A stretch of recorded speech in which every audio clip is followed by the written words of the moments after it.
ذکر سے انسان کو پاکیزگی نصیب ہوتی ہے۔ صوفیاء فرماتے ہیں کہ جب بندہ مومن اللہ اللہ اللہ ذکر شروع کر دیتا ہے، اس ذکر کی کثرت سے اور اس کی تکرار سے اس کے باطن میں جو صفات رذیلہ ہوتی ہیں، بری صفات، بری عادات، اس ذکر کی برکت یہ ہوتی ہے کہ وہ آہستہ آہستہ خود بخود اس کے وجود سے بری عادات، بری خصائل، بری صفتیں نکلتی جاتی ہیں، اور اللہ رب العالمین کے اس ذکر کے تکرار کی برکت سے اس کی زبان پر جو لفظ جاری ہو رہے ہیں، ان لفظوں کی تاثیر کی برکت سے اس کے وجود کے اندر نبوی صفات پیدا ہوتی چلی جاتی ہیں۔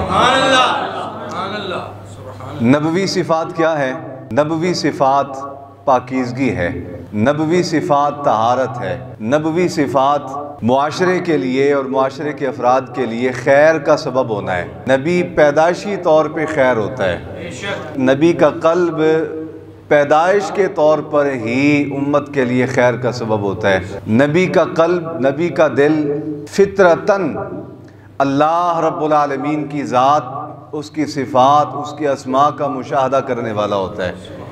ایک عام آدمی، عام مسلمان جب وہ ریاضت کرتا ہے، مجاہدہ کرتا ہے، دن کا روزہ رکھتا ہے، رات قیام اللیل کرتا ہے، تہجد ادا کرتا ہے، تو وقت گزرنے کے ساتھ ساتھ اس میں یہ کمال پیدا ہوتا ہے کہ اس کے اندر مجاہدات کی برکت سے مشاہدات آنے لگ جاتے ہیں۔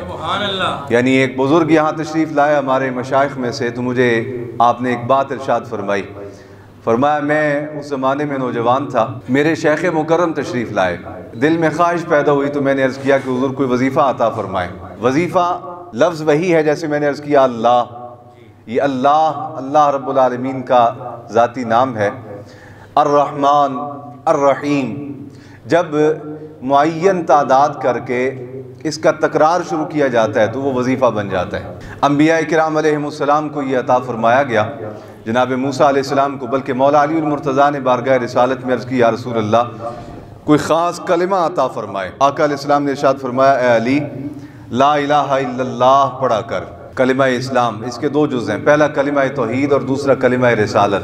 فرمایا کلمہ توحید کا تکرار کیا کر، لا الہ الا اللہ لا الہ الا اللہ لا الہ الا اللہ۔ مولا کائنات شہنشاہ ولایت سیدنا علی مرتضیٰ نے بارگاہ رسالت میں عرض کی یا رسول اللہ یہ تو میں پہلے ہی پڑھتا ہوں۔ آقا علیہ السلام نے فرمایا سنو، موسیٰ کلیم نے بھی اللہ کی بارگاہ میں عرض کی تھی کہ اللہ میرے لیے کوئی خاص وظیفہ عطا فرما، میں تیرا چونکہ کلیم ہوں، نبی ہوں، رسول ہوں اور صاحب کتاب اور صاحب شریعت نبی ہوں، تو میرے دل میں خواہش پیدا ہوئی کہ اے پروردگار تو مجھے اپنا کوئی خاص کلمہ عطا فرما۔ تو فرمایا اللہ رب العالمین نے یہی کلمہ عطا فرمایا تھا جو علی میں نے تجھے عطا فرمایا ہے، لا الہ الا اللہ پڑھا کر۔ تو کہا پھر مزے کی بات یہ ہے کہ جس طرح تو نے مجھے کہا کہ میرے آقا میں تو یہ کلمہ آلریڈی پڑھتا ہوں، پہلے سے ہی پڑھتا ہوں، تو کہا اسی طرح جناب موسیٰ علیہ السلام نے بارگاہ اقدس میں عرض کی یا اللہ یہ کلمہ تو میں پہلے ہی پڑھتا ہوں۔ تو فرمایا جو جواب جناب موسیٰ کو ان کے رب نے عطا فرمایا تھا، اے علی وہی جواب تجھے تیرے آقا و مولا اور تیرے نبی اور رسول عطا فرمانے والے ہیں۔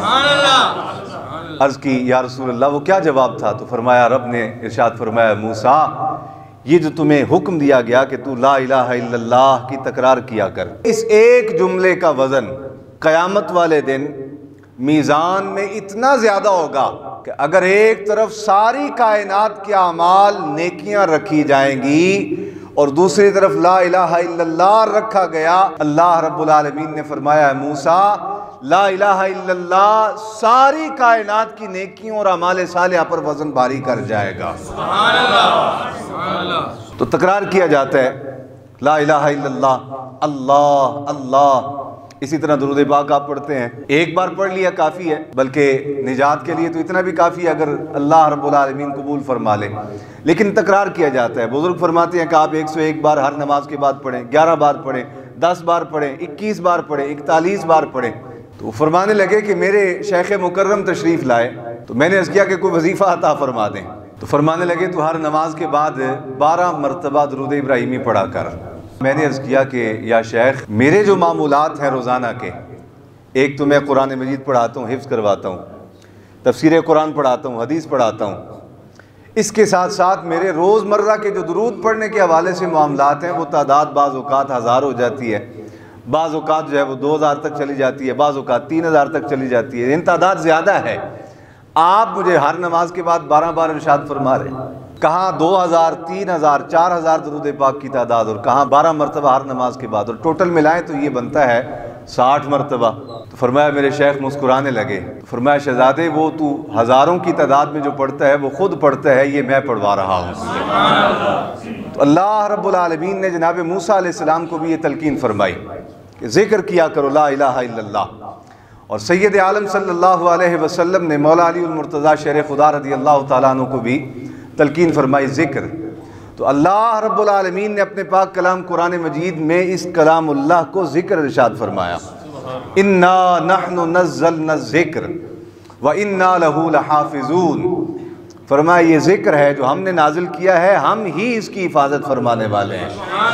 اور اس کی حفاظت کہ جہاں بہت سارے اسباب اللہ رب العالمین نے کائنات میں اور رکھے، ان اسباب میں سے ایک شاندار سبب نبی اکرم صلی اللہ علیہ وسلم کی زبان مبارکہ سے وحی الہی کے الفاظ ظاہر ہوئے، وہ عشاق اللہ رب العالمین نے اولین اس امت کے صحیح معنوں میں جو عشاقان رسول تھے، حضور کی اداؤں کو دیکھتے، حضور کے خیال میں رہتے، حضور کے تصور میں رہتے، ایک بزرگ ارشاد فرمانے لگے، فرمایا اگر چاہتے ہو کہ تمہارے اعمال محفوظ رہیں، جو کچھ تم نیکی کرتے ہو وہ محفوظ رہے تمہارے سینے میں، ضائع نہ ہو، پھر رسول کو دیکھا کرو یا رسول میں دیکھا کرو۔ سبحان اللہ۔ وقت کے دامن میں گنجائش نہیں، ورنہ میں اس طرح وضاحت کرتا اور آپ کا ایمان تازہ ہو جاتا، بس اشارتاً، یعنی جو کچھ رسول اللہ سے وَمَا آتَاكُمُ الرَّسُولُ فَخُذُوهُ، جو کچھ رسول تمہیں عطا فرمائے وہ لے لو۔ سبحان اللہ۔ بندہ لینے کے قابل تب بنتا ہے کہ جب توجہ ہو، ادھر بٹ رہا ہو توجہ ادھر ہو تو لے سکتا ہے۔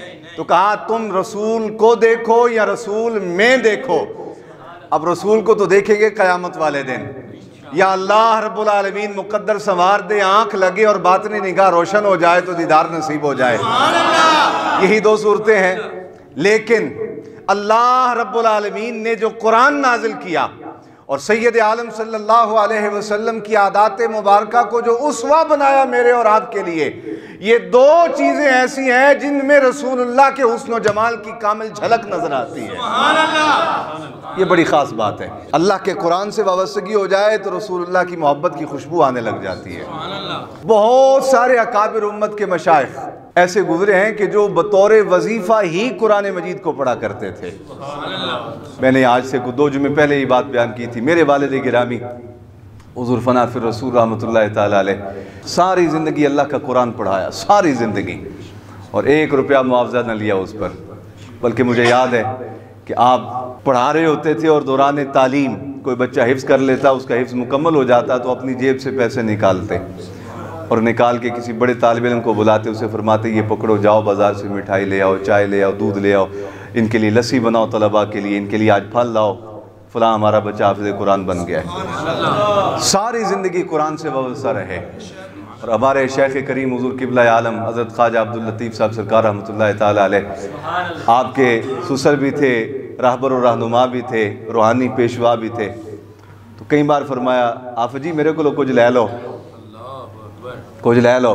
آپ لوگوں کو اس بات کی قدر و منزلت کا نہیں پتہ، ہم لوگ جانتے ہیں کہ کسی سے کچھ لینا کتنا اوکھا ہے، علم ہو شریعت کا، معرفت کا، حقیقت کا، طریقت کا، کسی سے لینے کے لیے ضروری ہے کہ اتنا کردار اس کے سامنے پیش کیا جائے کہ وہ مطمئن ہو جائے کہ میں جو کچھ اسے اللہ کے انوارات میں سے حصہ دوں گا یہ اسے ضائع نہیں کرے گا، بے قدری نہیں کرے گا، یہ اس کو سنبھال کے رکھے گا اور صحیح استعمال کرے گا۔